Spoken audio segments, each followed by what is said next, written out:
Welcome to Blending the Family, the podcast. Topics can range from what is good wine on a first date, parenting tips, and not being afraid to ask for help. Here's your host, who was told by a guest that he was a podcast influencer. Well, you know the truth about that statement. Tommy Maloney. Welcome to another edition of the podcast known as Blending the Family. I am your host, Tommy Maloney. Tommy. Well, thank you very much. Ooh, it's been a long time since I've rock and rolled. Thank you. Gonna have a little sippy sip. All right, I'm not gonna mention what that was. Anywho, you doing good? Are you surviving? Big shout out to all you healthcare workers, you frontline people, you grocery store people, people working at the gas stations. Oh my gosh. Why? Why do we subject you to this craziness? But I am blessed, so blessed that you're doing what you have to be doing. My local liquor stores. Thank you for being open. I will. You know what? I'm going to give a shout out. I want to give a shout out to one of the local places here in northern Colorado called Tower 56, and that's what I'm sipping on right now. A little Tower 56 coffee. I don't know what to call it. Whiskey. It's not bourbon. No, maybe it is bourbon. Whiskey's Scottish, bourbon's American. So. Just just need a little sample of the coffee flavored liqueur. Not liqueur. I don't know what I'm saying. I'm beat. I don't know when I'm tired. Oh, I know why I shoveled snow today. It's April. Don't need to be shoveling snow. But that's the life you lead in Colorado. Actually, the sun's coming out now. Yeah, it's all good. All good. You doing good? How are you surviving? Is your significant other driving you crazy? I think I'm driving my wife crazy, even though we're not working in the same house. She gets to still go into her office and work from there, and I'm at home. But I think she doesn't like the fact that I'm home so much. I think that's what it is. Oh, well. I'm not ready to go back on the road for the dreaded day job yet. I'm having too much fun being home, recording these interviews, these conversations. I'm just having a blast, and I just want this to be my ways and means of a life. Speaking of conversations, I'm just going to mention before doing a full intro of our guest, Elizabeth Stanley, Dr. Elizabeth Stanley, or on the podcast known as Dr. Liz. Her new book, Widen the Window, Training Your Brain and Body to Thrive During Stress and Recover from Trauma. I'm going to tell you one of the questions we talked about, the difference between stress and trauma. Loved it. Didn't know there was a difference. You know what? I'm going to keep going. Let me just keep going. I am not going to... I couldn't do it. I was really hoping she would not go into detail, but she did mention it. Just skimmed it. Get the book. This book is great. I was nervous because when you get Ph.D.s coming on some dipshit's podcast, that would be me, the dipshit, and I didn't graduate college. I went to college. I attended classes occasionally. But when you have a person with her credentials, former Army, again, Ph.D., she teaches at the university level. I was nervous. I was nervous about trying to, not necessarily compete, but just trying to sound like I knew what the fuck I was talking about. And she was awesome. Except towards the end of the book, she talks about visiting the dentist. I'll leave it at that. Okay, I will leave it at that. When she was visiting the dentist. So anyway, again, one of the questions we talked about, the difference between stress and trauma. I put in the show notes her TEDx talk, and I recommend it. Highly recommend that. And plus a shout out. I mean, hey, from one TEDx speaker to another, share a stage. I want to share her TEDx with the world. You're going to hear a breakthrough, and this was one of those things where I really didn't think anything of it. I'm one of those people where I get really quiet in settings that have crowds. I love music. I love listening to live music. For example, I recently was listening to one of my favorite bands, Linkin Park, and I have a live CD of one of their concerts, one of their old concerts, and I love listening to live concerts. Linkin Park, Depeche Mode. Who else do I have? Oh, The Killers. Talking Heads. Oh my gosh, Talking Heads. Stop Making Sense. Oh, if you've never seen that concert video, Stop Making Sense by Talking Heads, it's awesome. It is just let me just tell you right now. David Byrne starts off with an acoustic guitar, plays a song. The second song they bring in, I think it was Tina Weymouth. Weymouth? I can't pronounce her last name. I'm having problems. Anyway, she's the bass player.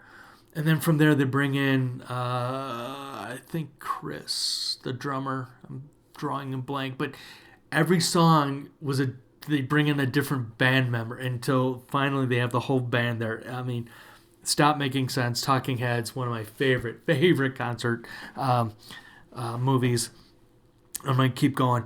I was on a flight years ago, and I was watching that, and the lady next to me goes, "What are you watching?" And I said, "Oh, it's Talking Heads." She goes, "Who?" I said, Never mind. Anyway, all right, I digress. Dr. Elizabeth Stanley, Ph.D. Hold on, that made no sense. Dr. Elizabeth Stanley, Ph.D. Yeah, that was dumb of me. See, that proves I'm a dipshit podcast host. So there we go. Again, I want to say thank you to all you men and women on the front line, just doing what you can. I am just in awe. I am in awe. I mean, even at the grocery store, I am in awe of the workers there who have smiles on their face. The ones that are not wearing a mask. I can't wear a mask. I tried to wear a mask and I broke out. 50 plus years old, I'm still breaking out like a teenager. And there you go. I'm just, I got nothing really. Just happy to be doing this. That's it. Just happy to be doing this. So, my ask is, please leave a rating and review. Share this podcast. Send me an email. Send me a tweet. Send me Instagram. Blending Family on the social. And that's all I really have to say. Covered snow, and the great Dr. Liz Stanley is on here, and that's it. Hope you're doing well. Wash your hands. Stay 100 feet apart from everybody. Drive your significant other batshit crazy. And just remember. Be kind to one another. Live in gratitude. And just be thankful each and every day. That's it. All right? Whew. As Terry Crews would say, your success is my success. Thanks for listening. If you're first time listening, don't worry, it gets worse. Warning, you're about to listen to a conversation, not an interview. Well, thank you.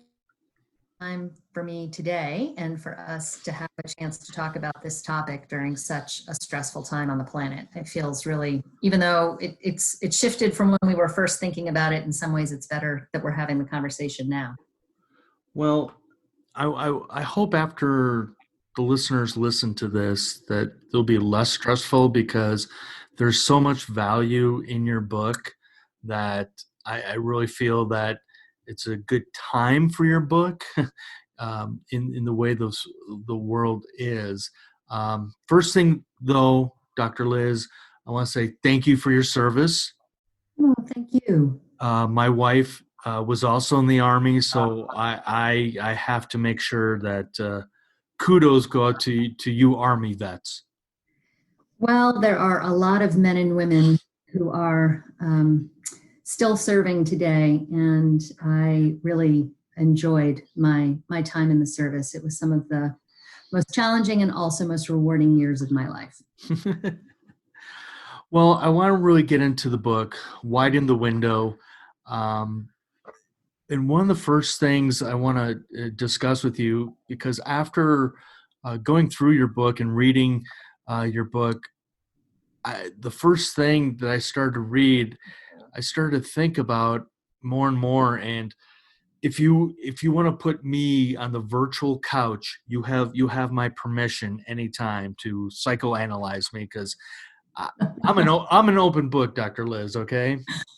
Oh, okay, Tommy. I'm sure that we'll have lots of examples of our lives that we can share in this conversation today. Oh yes. So I want to read this paragraph from your book, and it's from the beginning. Suck it up and drive on. So this paragraph goes, quote, my body was hypervigilant and tense from projecting an external aura of confidence while internally bracing against when the other shoe would drop. I was severely claustrophobic and hypersensitive to crowds, traffic, loud noise, and bright lights.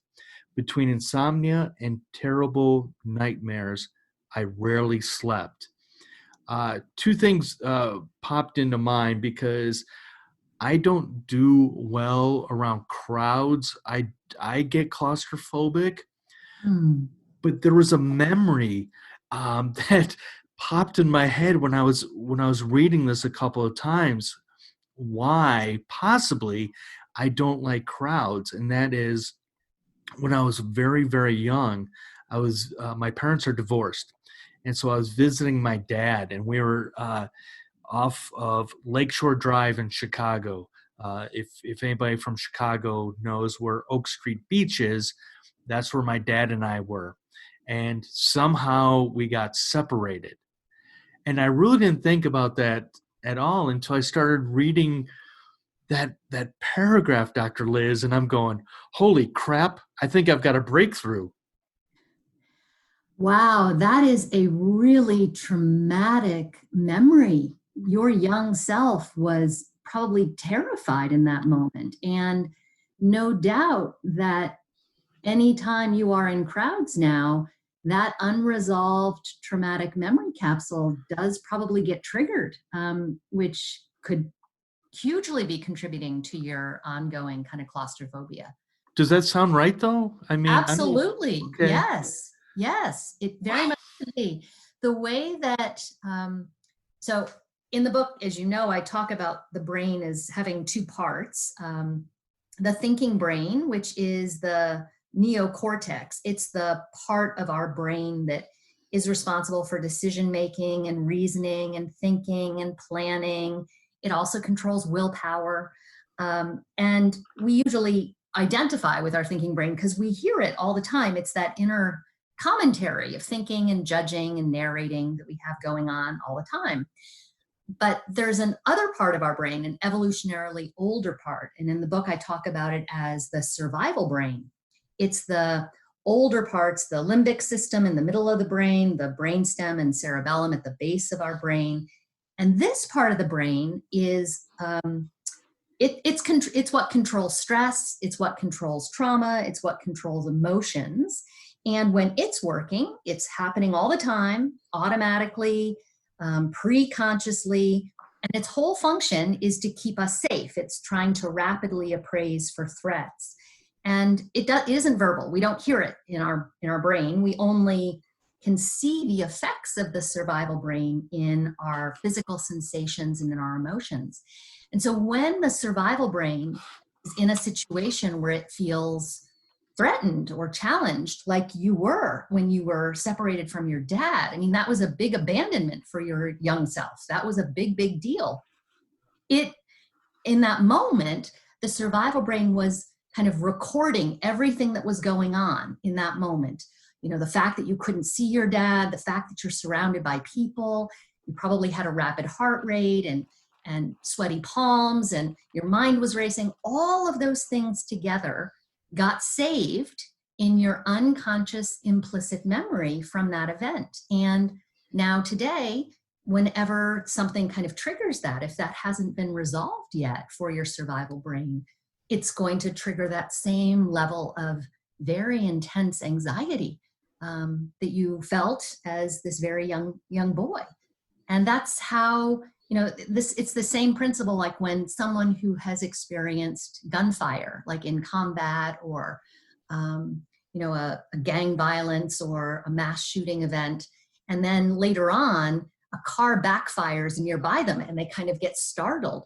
It's the same thing. That sound of the backfiring car is very similar to gunfire, and the survival brain freaks out. So yes, I think it's very possible that's what was going on for you, Tommy. Wow. And I didn't even have to pay you for this therapy session. So thank you for staying within my budget. I'm not a very linear thinker, but something that triggered while you were giving that response, and that is there a difference, Dr. Liz, between stress and trauma? Yes, there is. They fall on a continuum. So stress happens whenever our survival brain perceives something to be threatening or challenging. And as I said, this is an unconscious process. And it can be something outside of us, like the possibility of coronavirus, like an upcoming deadline, like losing a job. It can be something inside of us, like chronic pain or flashbacks or nightmares or recovering after surgery. But if our survival brain perceives whatever is happening as threatening or challenging, it will turn stress on. If in that moment that it's turning stress on, it also perceives us to be helpless or powerless or lacking in control, then that stress is going to actually be traumatic. And that's what causes trauma. And so for many of us, trauma happens when our survival brain perceives something in the current situation that reminds it of a previous event, usually from when we were much younger. And again, this is all happening unconsciously.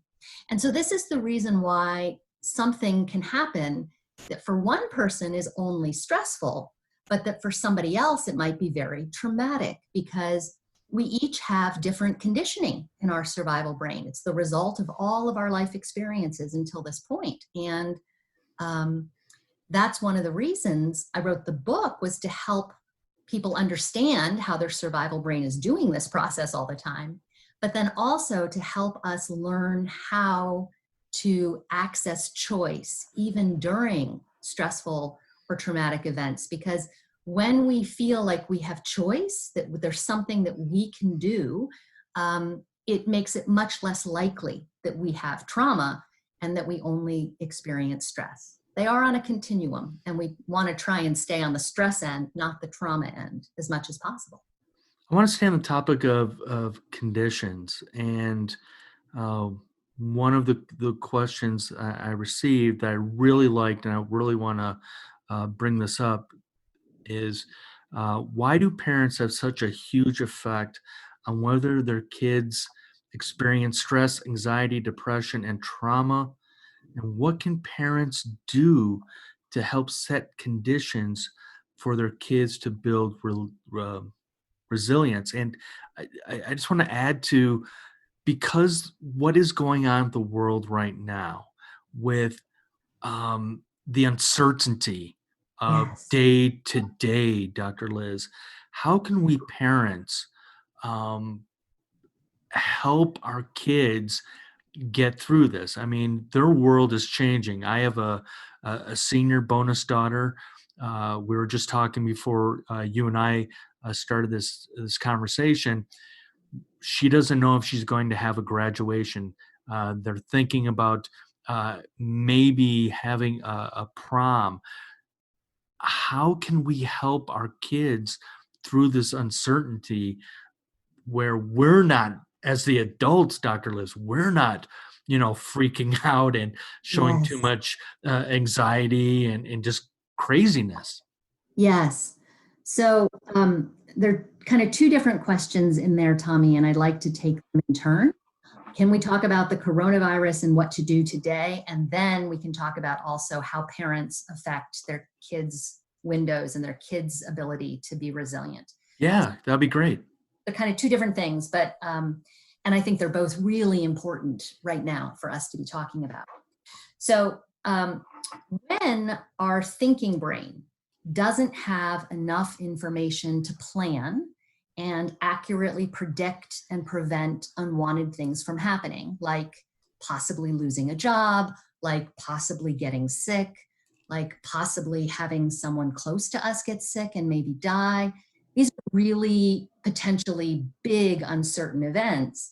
And when the thinking brain doesn't have enough information to kind of plan and predict all of that out, that's what leads us to have anxiety. So, during a period of this much uncertainty, and there's so much uncertainty right now, it is really likely that the thinking brain is going to start spinning, guessing about what's going to happen. And then it starts dreading and doing all kinds of like, what if, worst case scenario planning.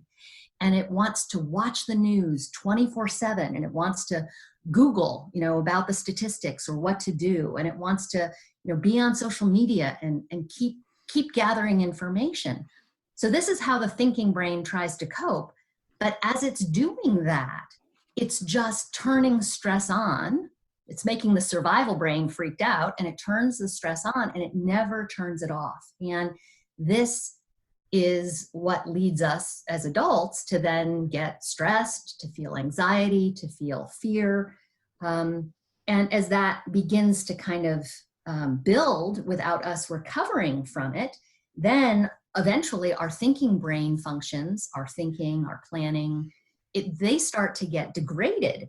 And that's when we go into kind of survival mode. We start, hoarding things, we start being panicked, and it becomes this big knot and mess. Things are always most stressful for us if they're novel, unpredictable, uncontrollable, and potentially threatening to our bodies. And guess what? Coronavirus is all of those things.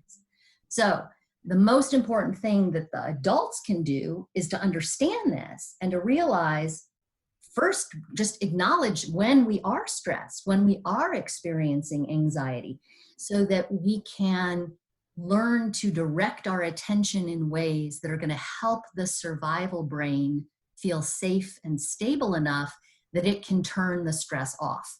Because that has to happen before we can do kind of creative problem solving and being fully available to our family members and supporting other people and making really, appropriate plans. So we have to work with our survival brain first. And I'm happy to talk about how adults can do that. The thing that's most important for adults to keep in mind with their family right now is that when we have stress arousal, when we're stressed, when we're anxious, when we're irritated and impatient, and those kinds of emotions are happening now too, when people are locked up in the house, with everybody else in their family and nowhere to go, it can get really, irritating sometimes, frustrating. When all of those things are happening, within families, we have stress and emotion contagion. So when one person is stressed, the people around them, their survival brains pick up on the first person's stress, And then the other people's survival brains start getting stressed too. And it can become this like vicious cycle where one anxious person makes everybody else around them anxious, and then they make that person more anxious. So we have to interrupt that cycle. That stress and emotion contagion is worst in our relationships that are in families, our attachment bonds with our romantic partners, our children, our parents. Are also bad in power relationships, like between teachers and students, or bosses and subordinates, or national leaders and so when one person is anxious, it can convey to others. So parents have to learn how to recognize when they are getting stressed and anxious, and then take some space to have some time and use some tools to get themselves to turn their stress off, to down-regulate. And there's lots of ways we can do this. We can spend time in nature. We can get some physical exercise.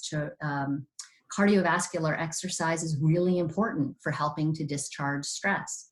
We can get enough sleep. We should be sleeping, 8 or 9 hours a night, because we do a lot of survival brain recovery while we're asleep. And we can also learn how to direct our attention in just moment to moment ways that help the survival brain feel safe. And the resilience program I designed does all of that. The first exercise in that sequence is a 5-minute audio file. You can get it on my website, and practice it each day. And it helps the survival brain to start learning how to direct our attention so that the body and the survival brain can recover. So are we talking about your mindfulness-based mind fitness training? Yes. So I want to pause right there, because I was laughing because my wife is one of those people that is still required and still allowed to go to her office. And I'm laughing because we've already had this discussion where I fear for my life if she has to come home and work from home, because she's already told me I would probably drive her crazy if the two of us were still or are working in the same household. But I've already decided luckily there's enough space in our household. I can go anywhere else and just be safe. Yes, I think as much time as families are spending together right now, not by choice, and that makes it harder too, when it isn't like you're choosing to be together right now, but you're having to be together right now to keep both yourself and your community safe. It's really important for families to talk about having some space and time alone, and for parents to really be explicit with each other in terms of trading off, like one parent is spending time with the kids, helping with the homeschooling or other activities, while the other parent gets some time to do whatever is really relaxing and recovering for them, whether that's exercise or soaking in the tub or sitting outside in the backyard, not in the snow, but going outside and shoveling even, just to have a little space for self-care and time alone, because we need that when we're surrounded by people.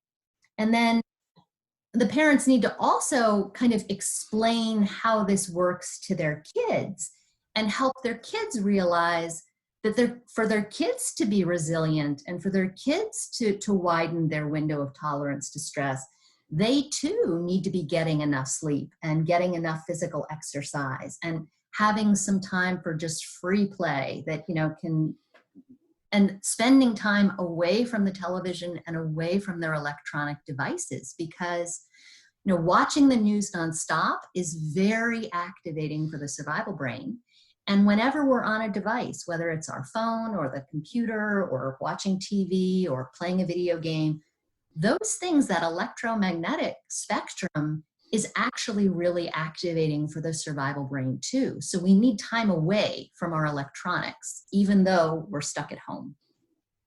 I'm 100% agreeing with you, because, from time to time, people come up to me and go, "Hey, have you seen this new show on Hulu or Netflix?" I'm like, I don't watch a lot of TV Mm. unless it's during, which right now it is the hockey season. I'd be watching hockey, but other than that, I don't watch a lot of TV because I don't like um, the negative um, connotations that come with a lot of TV shows.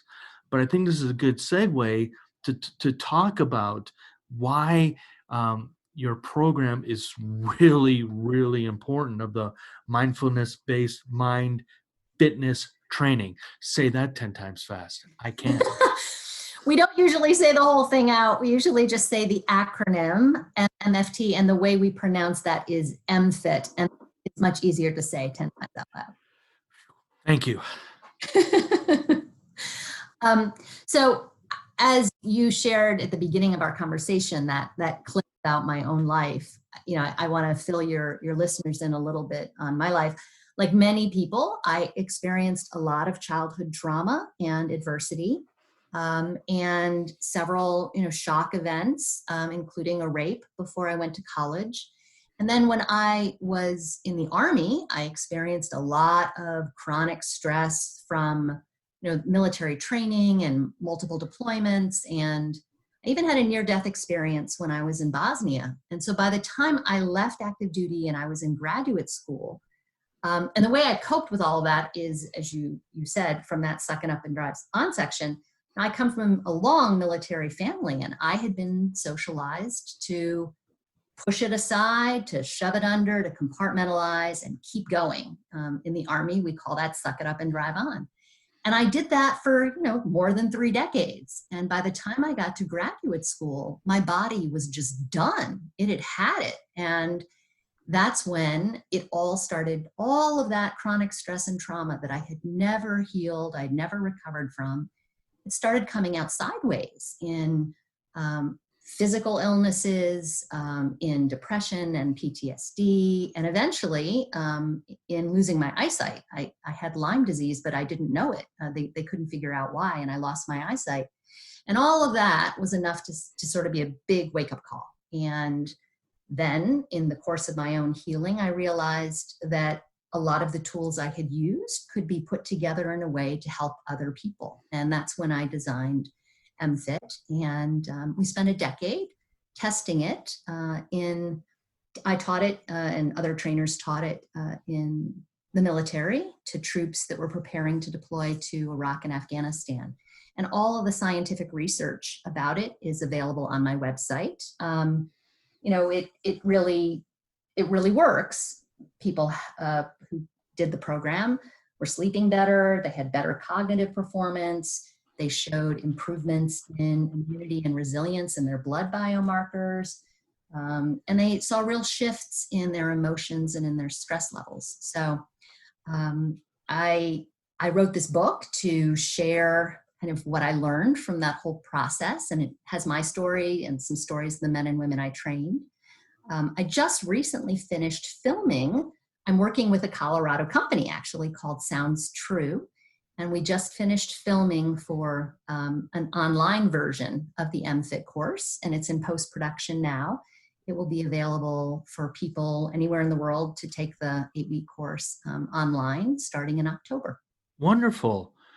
Can you give us an example of using MFIT for, I'll let you choose, but maybe parenting, or maybe somebody who might have lost their job because of what's going on. But can you give us an example of how MFIT will benefit somebody?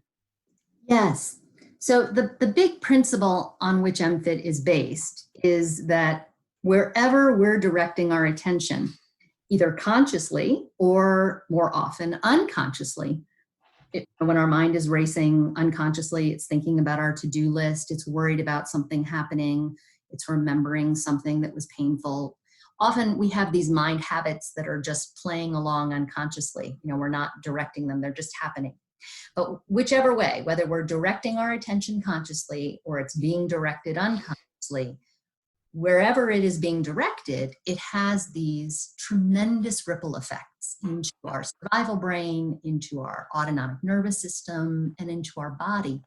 And so the program is designed to help people learn how to direct their attention consciously and then direct it in ways that help the survival brain feel safe. So the first exercise in the MFIT sequence that anyone could download off my website is all about training the attention to focus on the sensations of contact between the body and our surroundings. So like right now while we're sitting here talking, Tommy, you could just feel the pressure and the weight and the hardness or softness on the backside of your legs and your butt in the chair, or the contact between your feet and the floor. There might be sweatiness or pressure or tingling, but the focus needs to be on the sensations. We're not thinking about it. We're actually just noticing the sensations of contact. And as silly and simple as this sounds, our scientific research shows that when we do this, when we direct our attention in ways to help the survival brain feel safe, it builds our resilience. It widens our window of tolerance to stress. And so, initially people have to do this in a kind of structured manner using the guided exercises in the course. But over time, as someone practices these exercises daily, their survival brain begins to learn to know, it automatically goes to these particular objects of attention as a way of refuge. So say a parent is in the middle of watching the news, getting freaked out about what's happening, or just learning that they've lost their job, and their kid comes in to talk to them, and the parent is very, very upset by himself or herself. And the child comes in, and the parent doesn't want to spray or share that anxiety and stress with their kid.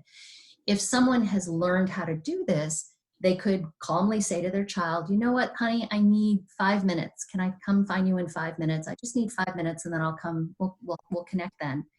The child can go away for a little minute, and the parent can spend 5 minutes really redirecting their attention in that way and letting the system kind of settle. And when that happens, it brings our thinking brain fully back online. And then we can go connect with our child and meet the child where they are, because otherwise we're more likely to kind of snap out or say something that might actually hurt the child or make the child more anxious seeing mommy and daddy not fully together. And we can, after we do this for a while, you can be in the middle of a strong argument with someone, and even while you're talking to them, noticing this contact, keeping your attention in the present moment with this very stable target object of attention, and it helps to diffuse conflict. I've seen it happen with so many people I've trained, but it takes a while. It's not hard. It just takes building new neural pathways. So it's the repetition of the exercise every day that makes the difference. It's the retraining of the brain. It's the retraining of the brain and the body. Absolutely right. So again, the title of the book is Widen the Window. What does widening the window mean, Dr. Liz? Yeah, we've been talking a long time. I guess I should explain the metaphor. Well, it is your book, so yeah. So the window is a metaphor for the window of tolerance to stress arousal that each of us has. And when we're inside our window, that's the range where our thinking brain and survival brain can work together as allies instead of being adversaries. Everybody's window is wired starting when they're still in the womb. It starts getting wired during our 3rd trimester as a fetus, and it is wired most intensely during childhood, up through our late adolescence, 18, 19 years old. And it, some of the thinking brain is still wiring until we're in our early 30s, but most of the window is wired during childhood. And this is the reason why parents have such a tremendously huge effect on their children's resilience levels, because if parents' windows are narrowed, they are much more likely to wire narrowed windows in their children.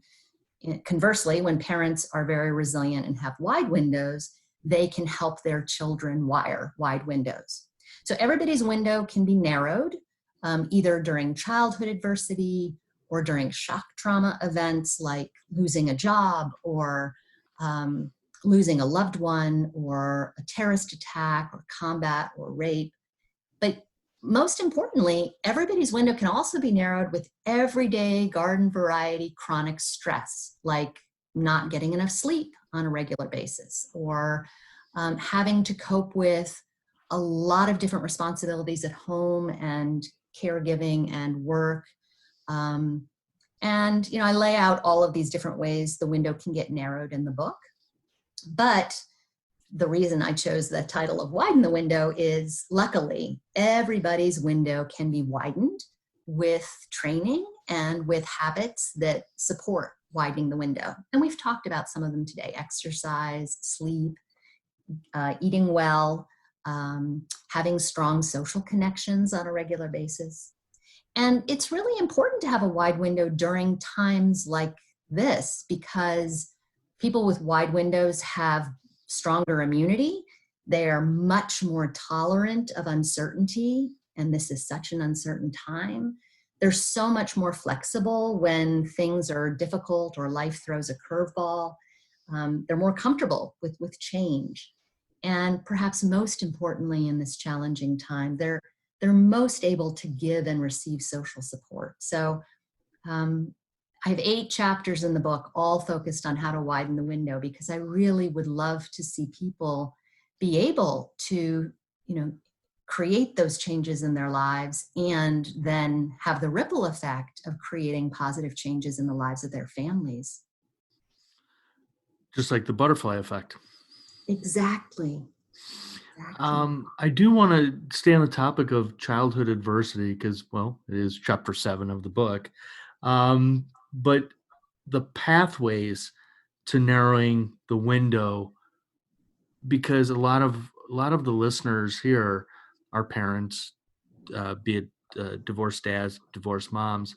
But I really find that when you talk about, for example, being a trauma magnet, that this could really help other parents out there. Can you talk about the pathways in that chapter? Yes. I spent a lot of time. There are a couple chapters that really focus on childhood, because many adults in our culture don't connect the dots between how much their childhood experiences are continuing to have kind of ripple effects in their whole life trajectory. I mean, in my case, I had a lot of childhood trauma and I never had done anything to heal it. And I never thought about it. And whenever anyone would mention it, I would just kind of devalue it and dismiss it as, no, that's not a big deal. I've moved on from that. And I think that's a really common reaction in our culture. But the truth is, so much of our brains and nervous systems and bodies wiring got put in place during childhood, and it wasn't under our control. It was the result of lots of repeated experiences in our early childhood social environment. And this was happening unconsciously. The wiring and conditioning was happening unconsciously. And so many people, are still today as adults using the coping habits that they wired in childhood. But as adults, we have a lot more choice. We have a lot more control. We have access to money. We have a fully developed thinking brain now that can make different choices.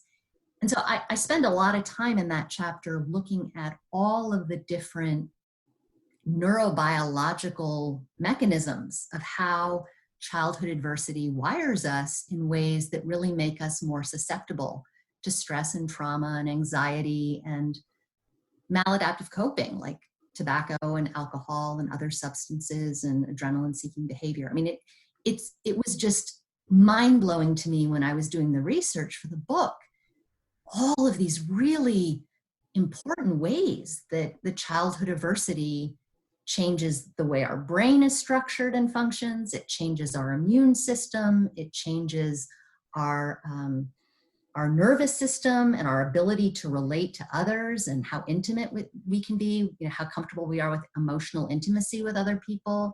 It changes our dopamine system. So it affects whether we're going to develop an addiction or we're going to be extreme procrastinators. It changes our opioid system. So it can lead us to become adrenaline seeking, become adrenaline junkies. And it can also lead us unconsciously to stay in abusive relationships because there's a particular kind of opioid hit that happens from having developed that. And it was just mind-blowing to me. So I spent a chapter kind of laying all that science out. And, many parents have never had a chance to heal their own childhood adversity and trauma because, like me, they just, they dismiss it as, that was in the past, I'm over that now. But the thing is, we're not over that now. If our survival brain has not had time and opportunities to recover from it, it is still affecting us today, and it's still keeping our window narrow. And, I teach at Georgetown, and I love it when I get students in my classes who are either just about to become parents or who are new parents, because I love to see them learn how to and start healing their own trauma so that they can be better parents. And they begin to realize how important being a good parent requires having a wide window. And so I really wanted to concentrate on that in the book because in our culture, we just tend to dismiss it. I agree. I really agree with you, Dr. Liz. And, one things that I try to do my best at as a parent with my son is to be as honest as I can. I remember when he was younger and he was asking me, Dad, have you ever done drugs? And I chuckled. I said, yeah, I smoked pot in my day when I went to college because I had a roommate that sold it, so I got it for free. But I just want to be honest with him and, let him know that, there are times where, Dad is stressed, but here's why. And I think that a lot of us who have gone through some type of trauma in our life, it goes back to the suck it up, not just as a dad, but as a man, Yes. when you're coaching these kids and you see a little boy fall down, you're just like, get up or rub some dirt on it, the exact words, suck it up, buttercup. And I really feel that, that hurts our kids in so many directions instead of recognizing they're hurt. Let's figure it out and then get through it. Oh, Tommy, there's so much in what you just said that resonates and that I want to comment on.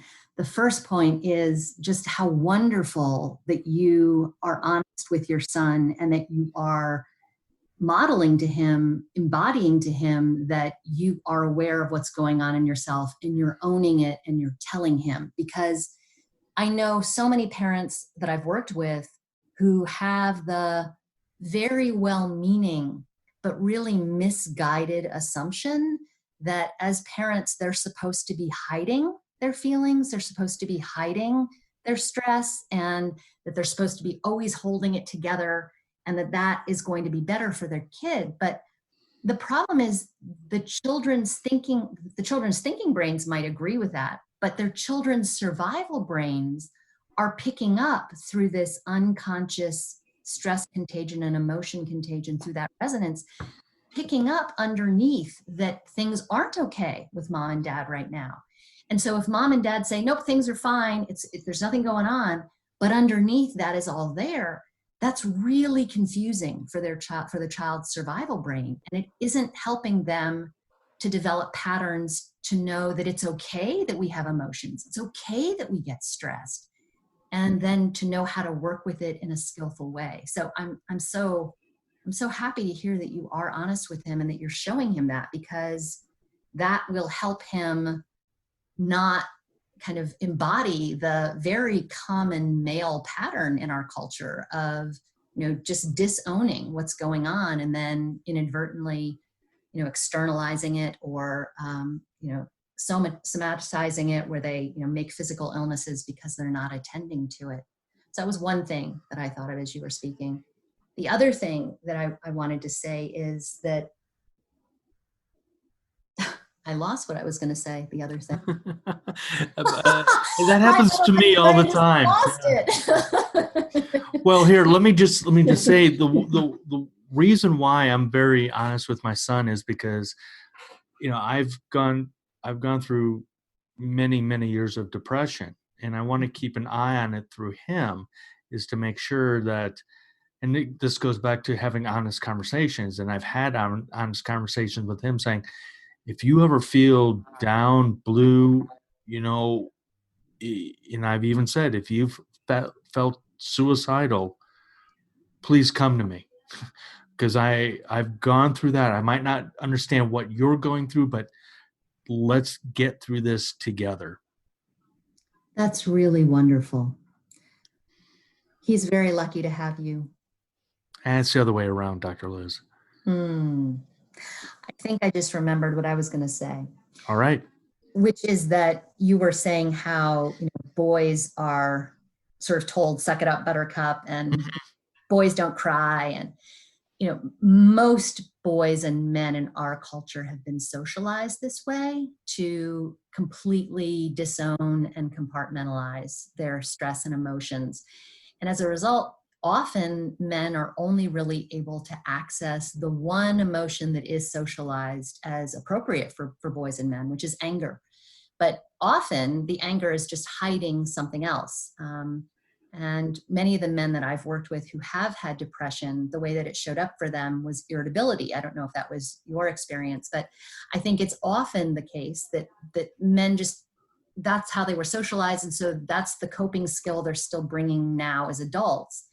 For women, we were socialized kind of the opposite, that we're supposed to, not make waves and always be nice and, stay quiet. And, and as a result, most of us have a really hard time accessing anger because that wasn't an appropriate emotion for us. And, we're always holding it together with peace at any price and some of these other patterns that can have just as many toxic effects as the boys and men's socialization. So I really hope that as more men and women begin to get in touch with and own and feel comfortable with all of these different parts of themselves, and then learn how to, regulate it so that it doesn't have to control us, that we will move in a direction where the boys on the baseball field won't be told anymore, suck it up, buttercup, because it can be really damaging over the long term. Oh, definitely. And I got to witness it firsthand this past season. There was a coach that luckily he didn't last the whole season, but he was still that old school mentality of sucking it up and very grateful that the organization realized what was going on and made a change. And you could see the way the team responded to that coach stepping aside, that the kids just felt, whew, we can go and have fun again. Yeah, it's amazing. I'm glad he stepped aside. It sounds like that was a very wise choice. Yes. Once again, Widen the Window, Elizabeth Stanley, Dr. Liz. I want to ask one last question in the time we have, Dr. Liz. What has changed in your life these past 12 months? That's an interesting question.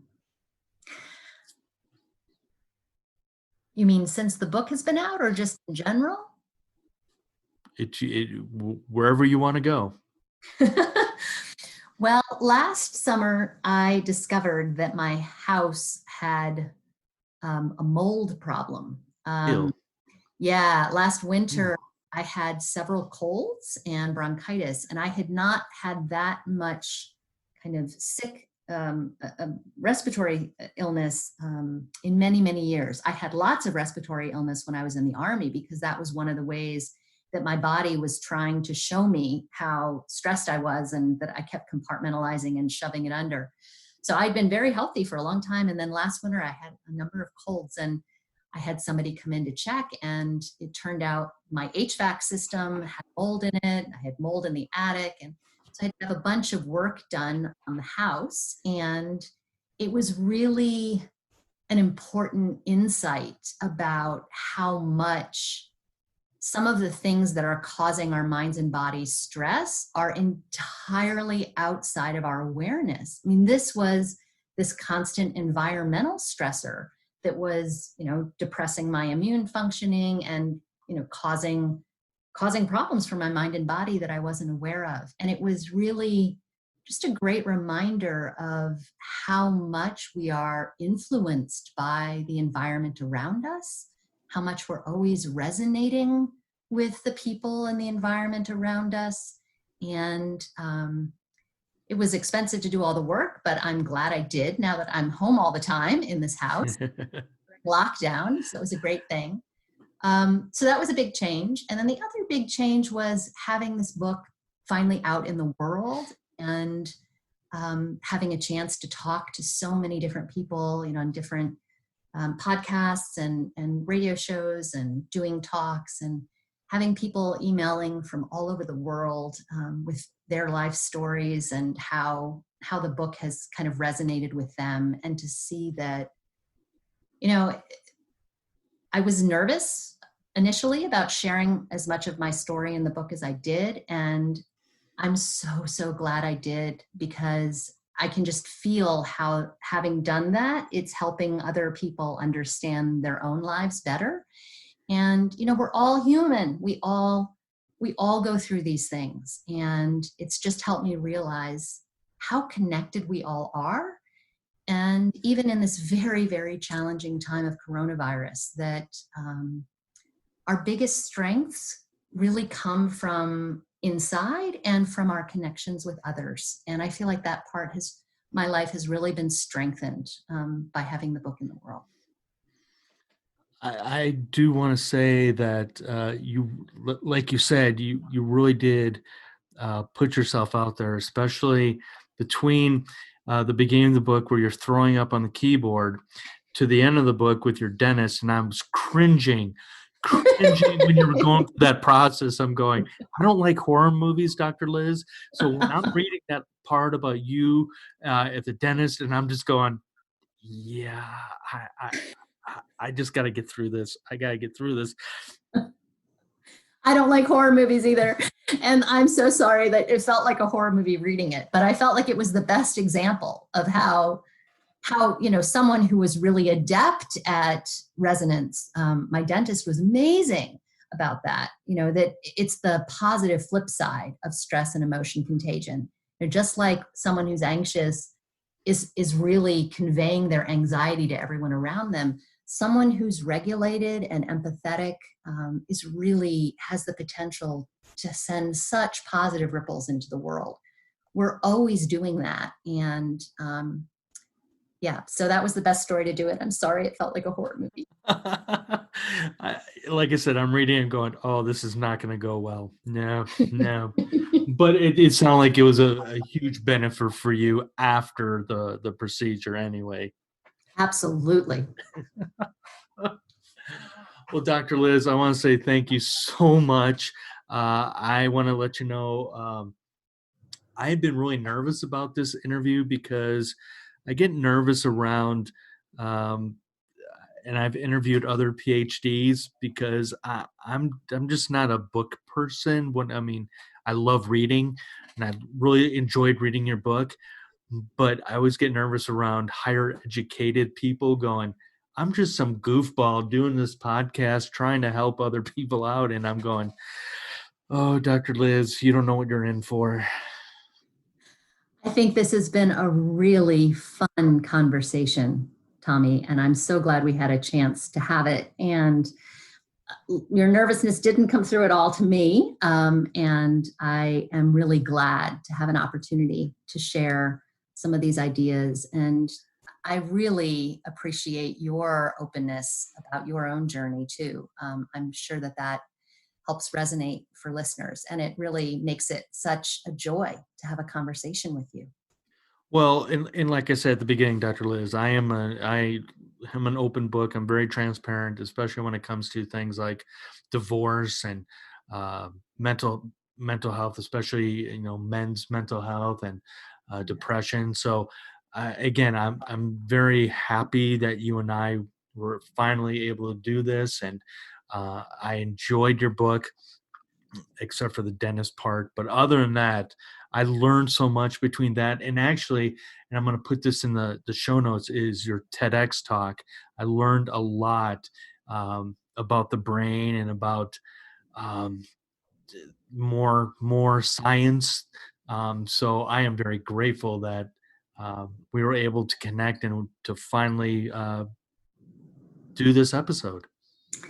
Me too. I have really enjoyed it. And I did include so much science, hopefully with a lot of stories so it was easy to understand, because I want people to realize how much this is just not, it isn't saying, for me, learning about it was liberating because it helped me realize this was just conditioning that had happened outside of my control. It didn't mean I was a bad person. It didn't mean I was damaged.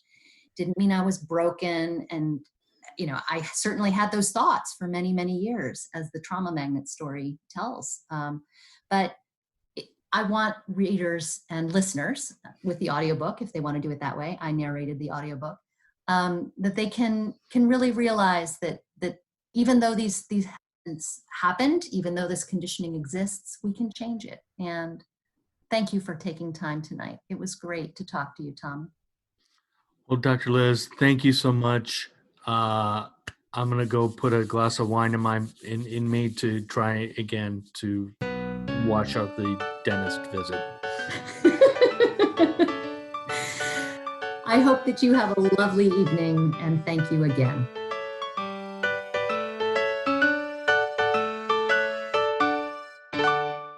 Thank you for listening to Blending the Family, the podcast. If you come back, you get a 2-for-1 coupon. Woohoo! Daddy. Wait, please leave a rating and review. Whether it's good, bad, in between, this guy's got to know. Yes, he's not the best looking guy in the world, but man, is he sweet. He's got soft skin. He's nice to snuggle with. Oh, wait, I didn't say that, did I?